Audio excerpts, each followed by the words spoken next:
Yes, good morning mga kadakers. Good morning. Bago po ang lahat, please subscribe to my YouTube channel.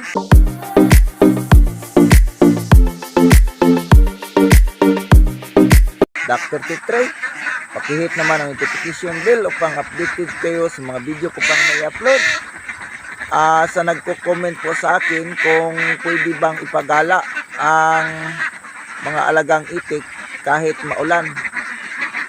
So mga kadakers, pwede pong ipagala ang ating mga itik kahit maulan. Maliban lang po sa siho na maliliit pa. So walang problema yung itik kahit malakas ang ulan, basta ganito na sila kalaki. So sa hindi pa nakakaalam, pwede nating ipagala kahit malakas ang ulan. Mas maganda nga yan kung malakas ang ulan, dahil maraming tubig at marami silang makakain. Maliban lang po sa siho na 1 linggo hanggang sa 1 buwan. So mga kadakers, pinataba na naman natin ulit yung ating mga alagang itik dahil sa pumayat po sila dahil walang ulan. So ngayon umulan na naman ng konti. So mayroon tayong kunting tubig dyan sa area. So pinataba naman natin sila ulit upang bumalik sila ng pangingitlog. So yan po ang mga alagang itik natin mga kadakers. Kung inyong titingnan, parang kalmado na sila kasi nilagyan natin ng feeds na naman sa tuwing gabi. So ganyan lang ang technique ng pag-alaga ng itik. So palabas naman natin ulit sila para sila makakain. So mga kadakers, kung mayroon tayong makikita ang mga balahibo na ganyan, so meaning parang lulugon na sila. Pero hindi pa yan maglugon kasi kung mataba sila ay babalik yan sila na magpa breed. So kahit yung iba ay naglulugon, mangingitlog pa rin yan basta mataba sila mga kadakers.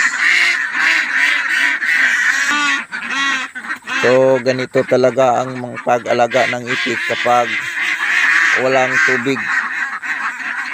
Ito po ang pinaka-hassle mga kadakers, pero pagtiisan lang natin dahil hindi naman lahat na panahon ay tag-init. So darating din ang ulan. So hintayin lang natin. So papalabas muna natin para makakain sila doon sa area. So ito na mga kadakers, ihatid na natin sila doon sa kanilang patukaan na area. So tingnan nyo kung ano ang kanilang pupuntahan. So yan ang mga kadakers. Ako lang mag-isa ang nagpapatakbo sa kanila sa ganyan karaming mga itik. So kung inyong makikita, walang masyadong tubig kasi yung ulan ay mahina lang. So yung tubig na naman doon sa niya, konti lang, pero walang makalusot dito sa baba kasi hinaharangan ng may mga farm doon sa bandang itaas. So hindi nila binibigyan ng patubig yung mga tao dito sa baba. Parang sinarili lang nila yung tubig sa niya. Mayroon talagang mga tao na ganyan, hindi marunong magbigay sa kapwa.